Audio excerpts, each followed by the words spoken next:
What's up, fantasy managers? Welcome back to another episode of the First Pitch Podcast brought to you by PitcherList.com. My name is Jake Crumpler, and I'll be your host for this edition of the pod. You can follow me on socials at Jake Crumpler and can find all of my work at CrumplerBaseball.com. Let's dive into everything baseball related from Tuesday, September 9th. We'll start it off, as always, with the transactions, injuries, news, and notes from around the league, kicking things off with the bad news as shortstop Bo Bichette was placed on the 10-day IL with a knee sprain. Apparently, Bichette tweaked his knee while sliding into home plate the other day. The severity of the sprain isn't known, but Bichette should be able to return to the Blue Jays before the end of the season. Joey Loperfido was recalled from the minors in a corresponding move, and he's expected to be on the strong side of a left field platoon, splitting time with Davis Schneider.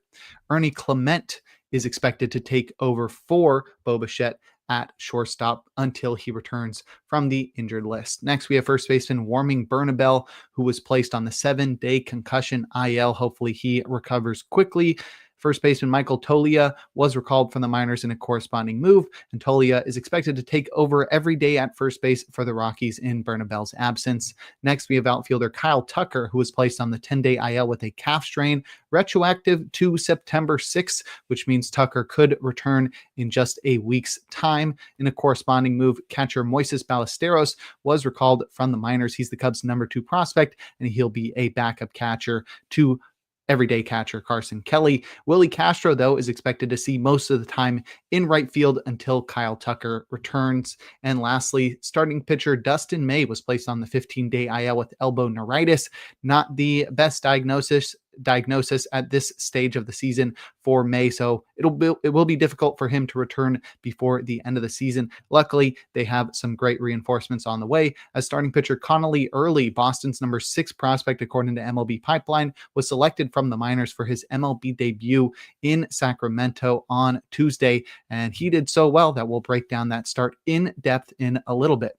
In terms of transactions, starting pitcher Michael King was activated from the 15-day IL after dealing with knee inflammation. He started versus the Reds, tossing 5 innings, allowing 3 hits and 2 earned runs while walking 1 and striking out just 2.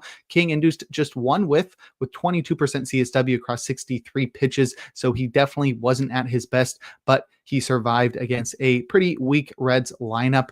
I still have faith, though, especially because King gets the Rockies on the road up next. So no problem starting him there, and hopefully he can find some whiffs in that start. Next, we have outfielder Jose Siri, who was activated from the 60-day IL after missing nearly 5 months with a fractured tibia. Siri is expected to be on the short side of a center field platoon for the Mets, splitting time with Cedric Mullins.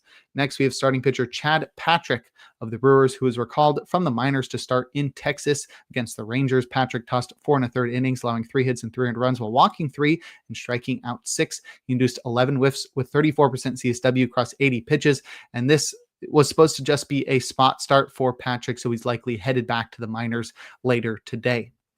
Next, in other Brewers news, first baseman Rhys Hoskins was activated from the 10-day IL after missing 2 months with a thumb sprain, and now Hoskins will have to compete with Andrew Vaughn for playing time at first base because Vaughn, acquired from the White Sox, has played so well since Hoskins' absence. Hoskins is likely to find his way into the lineup most, though, at DH, which will force Christian Yelich to play some outfield. Anthony Siegler was optioned to the minors in a corresponding move. And lastly, second baseman Jonathan India was activated from the 10-day IL after missing time with a wrist sprain. India will return to being the everyday DH for the Royals while seeing some time at second base, third base, and in left field.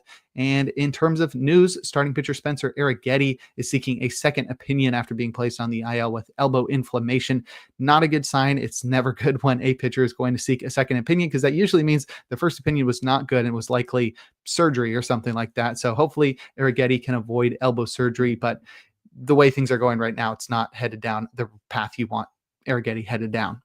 Now we can take a look at our notable performances from Tuesday, a day in which we had a full slate of 15 games. We'll start it off with our hitters, leading off with DH Kyle Schwarber, who helped the Phillies to win against the Mets, going 1 for 5 with a run, a home run, and 3 RBIs. It was his 50th homer of the year, and it traveled 437 feet at 110 miles per hour. And Schwarber became the second player this year to reach 50 homers on the season, with the other obviously being Cal Raleigh. This is Schwarber's first 50 homer campaign, and the homers aren't the only indicator of a career year for the lefty slugger. Intuitively, Schwarber's WRC plus north of 150 is also the best of his career, and it's supported by the second lowest strikeout rate of his career. In terms of batted ball metrics, Schwarber sports an eye-popping 20% barrel rate and 60% hard hit rate. He trails only Aaron Judge, Shohei Ohtani, and Giancarlo Stanton in barrel rate. And that's honestly less impressive than the fact that he leads all qualified hitters in hard hit rate. Side note there, Roman Anthony actually leads all batters with at least 50 plate appearances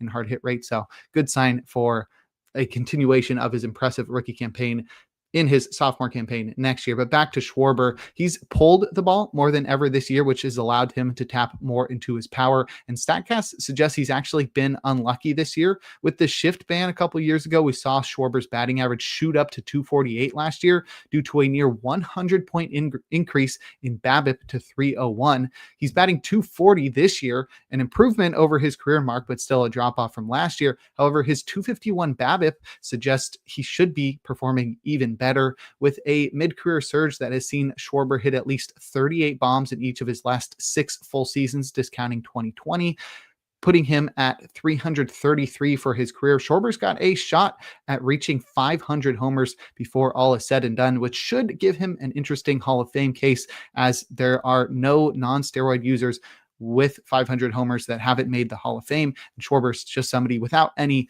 defensive abilities. So we'll see how that discussion goes. But I feel like if he makes 500 homers, he's got to be in the Hall of Fame, especially with his postseason accolades.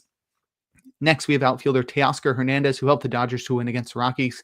Going 3 for 4 with 2 runs, 2 homers, and 2 RBIs was his 23rd. He's up to 23 homers on the season now. First one traveled 423 feet at 106 miles per hour, and the second one went 376 feet at 99 miles per hour. This was Teoscar's first multi-homer campaign since early April.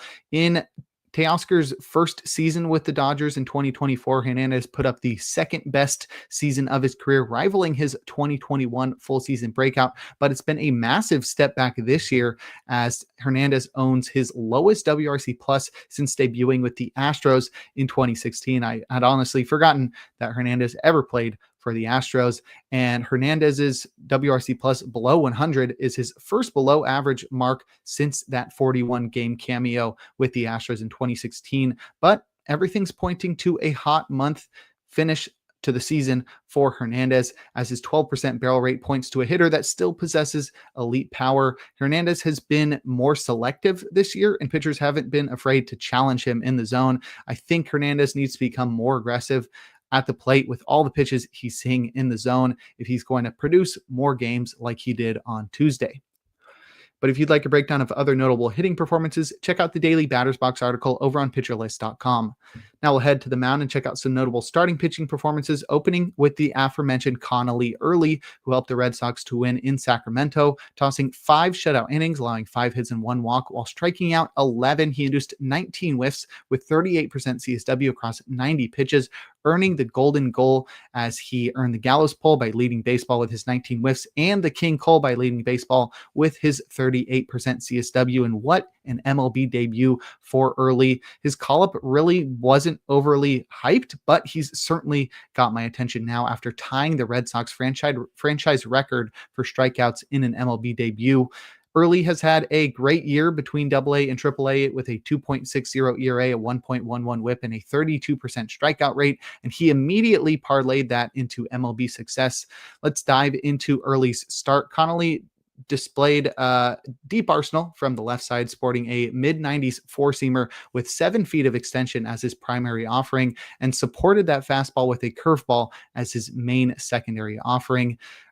Early's changeup was his highest rated pitch by MLB Pipeline, and Fangraphs rated his slider as his most elite offering. He also turned to a sinker for strikes and ripped off a pair of sweepers, so that really encapsulates the whole repertoire. The heater, though, was the star of the show for Early, with 4 whiffs and 46% CSW and 6 strikeouts on the pitch, while he turned to sinkers as his main fastball against lefties and found 91% strikes and 64% CSW with the pitch. In terms of secondaries, Early's curve led the way with 6 whiffs and 39% CSW as he back-footed it against righties or bounced it in the dirt to great effect. Changeups were saved for downstairs usage against righties and paired pretty nicely with sliders below the zone as well, as they combined for 6 whiffs and 23% CSW. Early's deep arsenal should support his impressive heater and make up for the fact that he doesn't have a go-to secondary offering. After such an impressive debut, I think we'd be foolish not to give him a shot on our fantasy squads, but beware what just happened to Peyton Tolley. He had a great debut and then struggled in his second big league start without the adrenaline helping him through that one. And I don't really know if it's a good thing or not that Early gets a rematch versus the A's next, but I'm willing to take the chance on him being a league winner considering how much success he had in his debut. And lastly, we've got Joey Cantillo, who helped the Guardians to win against the Royals, tossing 8 scoreless innings, allowing 4 hits while walking none, and striking out 5. He induced 10 whiffs with 36% CSW across 92 pitches, and our backup streamer of the day came through with the longest outing of his career as he nearly completed a complete game shutout of the rival Royals. Cantillo's signature changeup was cooking in this one, which is exactly what we're looking for when it comes to a successful Cantillo outing. His slow ball returned 8 whiffs and 42% CSW as he kept it below the zone to earn a ton of chases, while his curveball snuck in the zone to steal strikes. With elite 7.5 feet of extension, Cantillo's 93-mile-per-hour heater doesn't need much velocity to find success, but it did get away with a lot on Tuesday with 11 foul balls while stealing a whopping 17 called strikes for 40% CSW. And Cantillo was not afraid to live in the zone with his fastball, and the Royals hitters were very patient, but they also couldn't really tell if it was gonna be a fastball that stayed in the zone or be a changeup that fell off the table, and that's why he found so much success with called strikes and changeup whiffs. I love Cantillo's extension, and the success of his changeup is always exciting. He hasn't allowed more than 1 run in each of his past 4 starts, leading to a 1.09 ERA during that stretch, so I'm really not afraid of turning to him for another stream in Detroit up next. But if you'd like a breakdown of every single start from Tuesday, give the Plus Pitch podcast a listen and check out Nick's daily SP roundup over on pitcherlist.com. Now we'll head to the bullpen and check out the relievers that got saves and the closers that pitched outside of save situations or blew their saves. Starting with the former, Cade Smith recorded his 12th save with a scoreless 9th. Jose Ferrer got the final out of the game after Cole Henry worked into trouble. This was Ferrer's 8th save of the season. Chris Paddock pitched a perfect 3 innings for the first save of his career. Pete Fairbanks recorded his 25th save with a perfect 9th. Sean Armstrong worked around a solo shot for his 8th save. Emilio Pagan recorded his 27th save with a perfect 9th. Andres Munoz pitched a scoreless 9th for his 34th save. And lastly, Ryan Walker recorded his 15th save with a scoreless 9th. And in terms of closers to pitch outside of save situations or blow their saves, Keegan Aiken recorded the final out of the 9th for the Orioles, but that was not without allowing an inherited runner to score, tying up the game and sending it to extras, where the Orioles would go on to win in 11 innings. Dennis Santana pitched on the opposite side of that one, throwing a perfect 9th in a tie game that the Pirates would lose in 11. Brian Abreu allowed 2 runs in the 9th to blow his 5th save. The Astros would lose that one in 10 innings. Jeff Hoffman pitched a perfect 10th in that one while the game was still tied, and then earned his 9th win when the Blue Jays walked it off in the bottom half. And lastly, Robert Suarez served up a 2-run homer in the 9th to break a tie, taking his 6th loss of the season. But if you'd like more information on relief pitchers, check out Rick Graham's weekly articles over on pitcherlist.com. And before we look forward to today's games, we're going to take a quick break. Now we'll look forward to Wednesday, September 10th, a day in which we'll have a full slate of 15 games, beginning with the first game at 2:35 p.m. Eastern Time, so make sure to get your lineup set before then. My matchup of the day is Freddie Peralta versus Merrill Kelly. The Rangers are out of the postseason race, but this is a pretty solid pitching matchup. Peralta has been very good throughout his career. He's got very high ceiling. Sometimes can have blowups, but his stuff is really electric. And Merrill Kelly is one of the most underrated pitchers in baseball. Definitely gets a little more visibility pitching for the Rangers, but I still think he's underrated. And this should be a good matchup with Peralta taking on Kelly.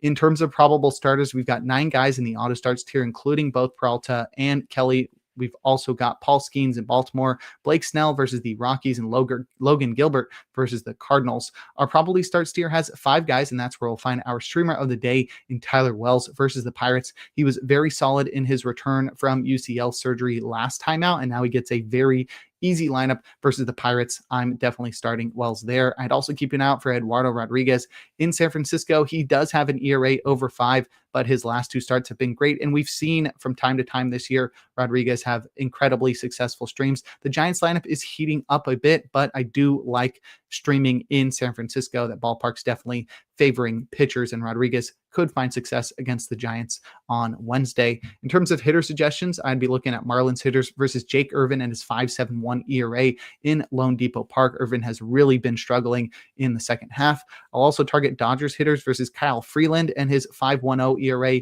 in Dodger Stadium. Freeland has struggled throughout this year and throughout most of his career, but can't blame him. He pitches for the Rockies. I'd also target Red Sox and A's hitters in Sutter Health Park. It's a very good hitters park, so maybe we'll find some big hitting performances, especially with young pitchers Peyton Tolley and Mason Barnett squaring off on Wednesday. And now we'll close things out with our relievers to watch. Andres Munoz has pitched on back-to-back days, and so has Matt Brash. So expect Gabe Spear to be the top option for saves out of the Mariners. I'd also target Emilio Pagan has also pitched back-to-back days, so we could see Tony Santillan get a save opportunity for the Reds. And lastly, Robert Suarez has pitched on back-to-back days and in 3 of the past 4, but so have both Mason Miller and Jeremiah Estrada, so I'd expect Adrian Morejon to be the top option for saves for the Padres on Wednesday. But that'll do it for today's episode of the First Pitch Podcast. Make sure to head on over to pitcherlist.com to check out all of the great articles and features we have on the site. Sign up for PL Plus or PL Pro to gain access to the Discord and to support the Pitcher List staff. You can follow me on socials at Jake Crumpler. Tune in live on YouTube tomorrow and every day for a new installment of the podcast. And make sure to enjoy the day as we are blessed with another day of baseball.